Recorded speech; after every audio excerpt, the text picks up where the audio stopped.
Shalom, selamat pagi Bapak Ibu Saudara terkasih dalam Tuhan. Kita bersyukur kembali pagi hari ini kita bisa belajar firman Tuhan bersama-sama melalui program Roti Gembala. Pagi hari ini saya akan membawakan renungan firman Tuhan dengan judul Berbeda. Bapak Ibu Saudara, kita sebagai anak Tuhan itu kita harus tahu bahwa Tuhan itu melihat kita berbeda dari orang-orang di luar Tuhan. Tuhan membedakan kita dari orang-orang di luar Tuhan. Kita baca dulu ayatnya di dalam Keluaran 33 ayat 16 terjemahan baru. Dari manakah gerangan akan diketahui bahwa aku telah mendapat kasih karunia di hadapanmu, yakni aku dengan umatmu ini? Bukankah karena engkau berjalan bersama-sama dengan kami, sehingga aku dengan umatmu ini dibedakan dari segala bangsa yang ada di muka bumi ini? Ayat ini Bapak Ibu Saudara adalah ayat ketika bangsa Israel dipimpin oleh Musa sedang ada di padang gurun, dan Musa meminta penyertaan Tuhan. Bahkan dia bilang, kalau Tuhan gak menyertai kami gak mau berjalan. Itu ada lagunya. Dan ayat ini katakan dari mana akan diketahui. Artinya dia sama aja bilang kayak gini, tandanya apa Tuhan? Buktinya apa kalau Tuhan itu telah mengaruniakan kasih karunia buat kami umatmu? Dan tandanya adalah ini, bukankah karena engkau berjalan bersama-sama dengan kami, sehingga kami dibedakan dari segala bangsa.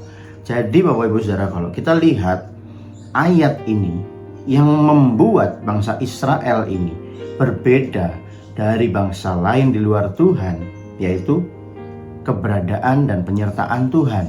Kalau di bangsa-bangsa lain di luar Tuhan, Tuhan tidak ada bersama-sama dengan mereka. Tapi di tengah-tengah bangsa Israel yang dipimpin oleh Musa ini, Tuhan katakan Tuhan berjalan bersama-sama dengan bangsa Israel. Jadi yang menjadi pembeda antara umat Tuhan dan yang bukan umat Tuhan itu adalah keberadaan Tuhan di tengah-tengah mereka.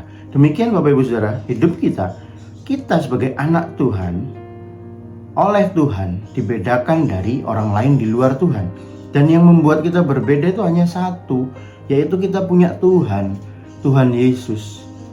Orang di luar Tuhan tidak punya, tapi kita sebagai anak-anak Tuhan, sebagai umat pilihan Tuhan, kita punya Tuhan Yesus dalam hidup kita. Itulah yang membuat kita berbeda dari orang-orang lain di luar Tuhan, sehingga penyertaan Tuhan, pembelaan Tuhan, pemeliharaan Tuhan itu ada dalam hidup kita sesuai janji-janjinya. Dan hal itu tidak ada di tengah-tengah bangsa atau orang-orang yang tidak mengenal Tuhan. Tapi kita mengenal Tuhan, yang kita sembah dalam nama Tuhan Yesus, tentunya janji-janji Tuhan ini berlaku atas kita. Kita dibedakan dari orang lain di luar Tuhan. Kalau kita senang, kita pasti senang kalau denger ini Bapak Ibu Saudara. Kita dibedakan, kita diperlakukan berbeda, kita diistimewakan oleh Tuhan. Kita pasti berkata, amin, terima kasih Tuhan. Kita senang, kita mengimani itu. Tapi Bapak Ibu Saudara, kita harus ingat bahwa firman Tuhan itu merupakan sebuah perjanjian. Dan perjanjian ini harus melibatkan setidaknya dua pihak. Jadi kalau Tuhan sudah melakukan bagiannya dengan mengistimewakan kita, membedakan kita dari bangsa-bangsa lain, dengan memberikan penyertaan, dengan memberikan pembelaan, maka dari pihak kita, apa yang harus kita lakukan? Kita baca dulu ayatnya di dalam Roma 12 ayat 2 terjemahan baru.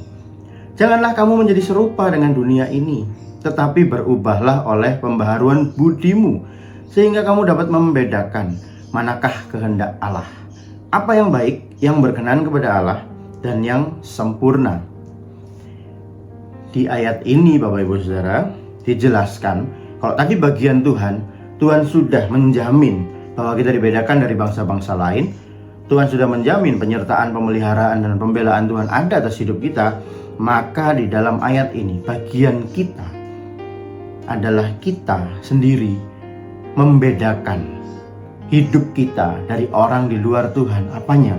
Kita harus berbeda standar hidup kita. Kita harus punya standar yang berbeda dengan orang-orang di luar Tuhan. Cara dan gaya hidup kita harus berbeda. Pola pikir kita harus berbeda.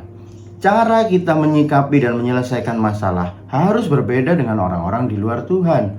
Kalau gaya hidup kita, cara hidup kita, pola pikir kita itu sama seperti orang-orang di luar Tuhan, maka tidak sesuai dengan apa yang Tuhan mau dalam ayat ini. Janganlah kamu menjadi serupa dengan dunia ini.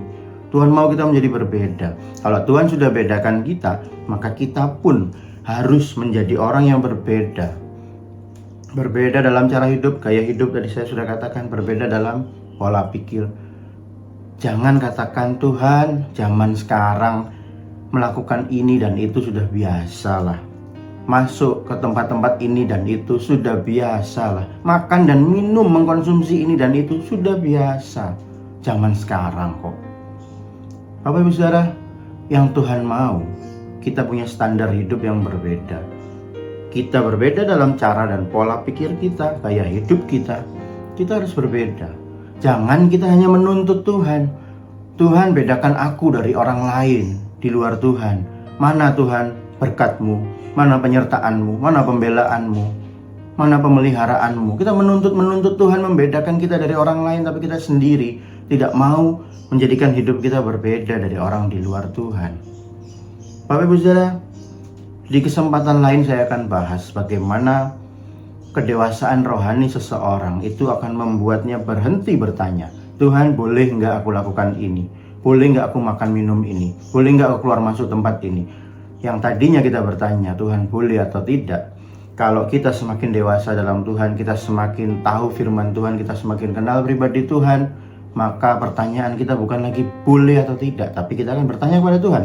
Tuhan, bahkan sebelum kita bertanya kepada Tuhan, kita bertanya kepada diri kita sendiri. Pantas atau tidak aku melakukan ini? Pantas atau tidak aku mengkonsumsi ini? Pantas atau tidak aku ke tempat-tempat seperti ini? Kita tidak lagi bertanya boleh atau tidak, tapi semakin kita dewasa kita bertanya pantas atau tidak. Ada ayatnya, berguna atau tidak, membangun atau tidak. Hal-hal itu yang kita pertanyakan. Bapak Ibu Saudara, tapi pagi hari ini saya belum masuk ke sana, tapi yang saya sampaikan adalah Tuhan menjadikan kita berbeda. Tuhan memandang kita berbeda. Artinya Tuhan mengistimewakan kita dibanding dengan orang-orang lain di luar Tuhan. Kita ini istimewa. Tapi dari pihak kita harus menjadikan hidup kita berbeda. Punya standar hidup yang berbeda, punya pola pikir yang berbeda, cara dan gaya hidup yang berbeda dengan orang yang di luar Tuhan. Sehingga ketika orang lain melihat kita, orang lain terberkati. Orang lain melihat, oh anak Tuhan tuh beda ya, caranya bersikap, caranya menyelesaikan masalah, caranya berpenampilan, dan semuanya berbeda. Bapak Ibu Saudara, pagi hari ini kita harus tahu, kita yakin, kita harus menjaga hidup kita supaya berbeda dengan orang di luar Tuhan, karena kita sudah dapat janji Tuhan bahwa di mata Tuhan kita ini berbeda. Berbahagialah Bapak Ibu Saudara sedang mendengar firman Tuhan, menyimpan dalam hati dan kemudian melakukannya. Belas hormat, pujian, kemuliaan kembali hanya kepada Tuhan Yesus saja. Amin. Mari kita berdoa. Kami bersyukur Bapa, firman Tuhan pagi hari mengingatkan, mengajar kami bahwa Tuhan mengistimewakan kami berbeda dari orang-orang di luar Tuhan. Dan dari pihak kami yang Tuhan mau adalah kami menjaga hidup kami supaya kami punya standar hidup yang berbeda dengan orang di luar Tuhan. Kami punya cara, gaya hidup, pola pikir yang berbeda dengan orang yang di luar Tuhan. Kami bersyukur Bapa, Engkau sudah ingatkan kami mau taat setia melakukan firman-Mu ini. Tuhan tanamkan, meteraikan firman-Mu hati kami, jadikan kami pelaku firman-Mu yang setia. Pagi hari ini yang memberkati untuk setiap jemaat Tuhan. Tuhan pimpin dalam setiap aktivitas masing-masing. Kami menyerahkan hidup dalam tangan Tuhan. Biarlah agenda Tuhan yang terjadi dalam hidup kami, bukan rencana kami, tapi kehendak-Mu terjadilah atas hidup kami di bumi seperti di surga. Terima kasih Bapa, Kaulah yang baik. Kami bersyukur. Inilah doa kami serahkan semua tangan Tuhan. Dalam nama Tuhan Yesus kami berdoa, kami bersyukur. Amin. Selamat pagi Bapak Saudara, selamat beraktivitas. Tuhan Yesus memberkati.